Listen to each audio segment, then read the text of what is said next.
Hello, everyone. Welcome to this Friday's Through the Lens of Love devotional. So grateful to be here with you all today. The sun is shining. What a glorious day it is. And I wanted to bring something that's been relevant in my work and in my life this week. God is always speaking to us, and He is always speaking to me in the most beautiful ways, especially when I'm on a coaching call and like something amazing comes out. That's not from me. That's like God guiding me. And I'm just so grateful for that. And this week I was sharing with my amplifiers how imposter syndrome really isn't the problem. The behavior of avoidance because of imposter syndrome is.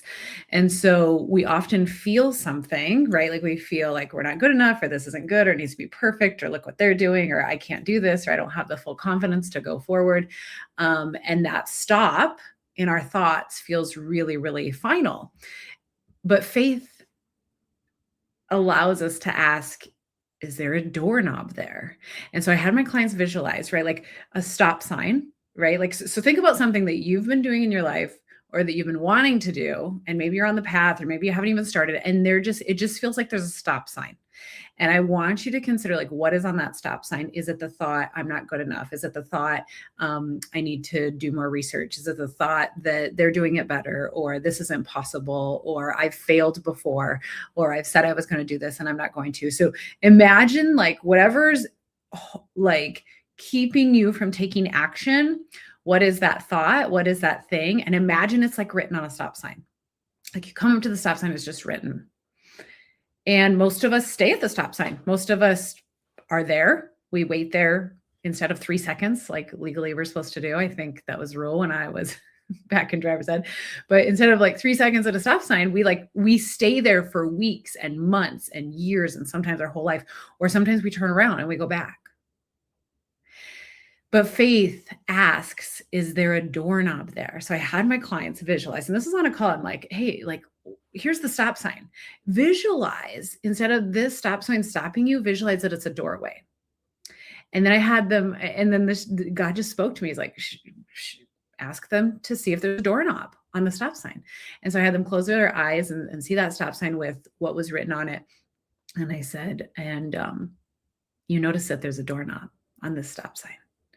And I want you to, if you're willing to, right, open the door and walk through that. And one of the most beautiful verses that align with this message is in Revelations 3:8. I know your works. Look, I have set before you an open door, which no one is able to shut. I know that you have but little power, and yet you have kept my word and have not denied my name. And when I read that, when I focused on that, it was like, oh, God's never shutting the door. We shut it ourselves, right? Other people shut it, or we shut it. And that's what happens, right? I want you to think about the last time you had a thought that was holding you back, right? Like, this hasn't worked in the past. I can't do this. They're better than me. I need to do XYZ before I can start taking action, or before I can step forward. And I want you to just question that thought. Like, who said you can't go forward? Who said you can't try again? Who's right? Like, and most of the time, you will find that you are the one that is shutting the door. You are the one that is slamming the door in your face and putting up that big giant stop sign.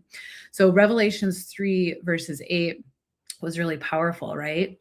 He has set forth an open door for us, and we are the one that shut it, or other people, right?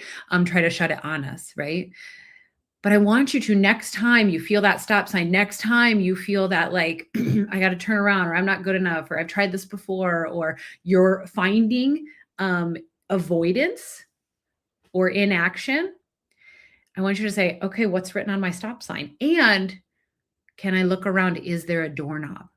Am I going to choose to turn the knob, even if I'm scared, right? Because this life and business and work isn't about like being fearless, right? There's fear and you're scared, but like, you can do it anyway. And when you take action, you build the belief. When you take action, you continue to build your faith.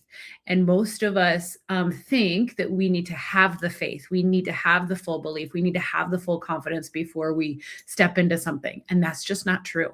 That's just not true. Do you guys know how many times a day where I'm scared? Where I'm like, oh gosh, I don't know. But I have trained my brain, I have trained my body, I've trained my emotions and my senses to instead of pausing, go forward. And there are some times where like something comes up and there's an opportunity and I'm like, yes. And then I'm like, yeah, maybe that wasn't a good idea, right? Because the way that I've supported myself is like I say yes and then I figure it out. But you can't ever figure it out until you say yes, right? And so again, this week I was talking with my clients and this kept coming up and up and up, and I'm not surprised, but that often we call what we call imposter syndrome is avoidance. We're scared. I get it. We're scared. And avoidance really feels like a stop sign in our thoughts. But again, what if that stop sign didn't have an end? What if there's a doorknob on it? What if we get to open it up? What if the stop is actually an invitation not to turn back, but to turn towards God and to move forward differently? So check out Revelation chapter 3, verses 8. And I would like to just pray for you today in this space, any space that you might be feeling like you're stuck, or you're stopped, or you're avoiding something, or you're unsure, or there's decisions that aren't finalized in your head.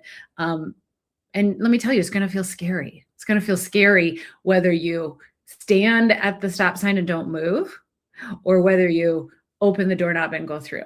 So Lord, please hear and see all of these women who are watching. Give them so much peace and love in their heart. Give them courage to see that doorknob, to just open their eyes and be aware of it, to see that doorway that's available to them that the Lord never, ever closes to him, to his heart. And so, Lord, I ask you today to help these women be brave, even in the face of fear, even in uncertainty, to just reach their hand out, feel and see that doorknob and open the door and walk through. And trust that God is there with them every step of the way. Amen. So I love you guys so much. I'm so grateful for you, and continue to see yourself through the lens of love as God sees you. Amen.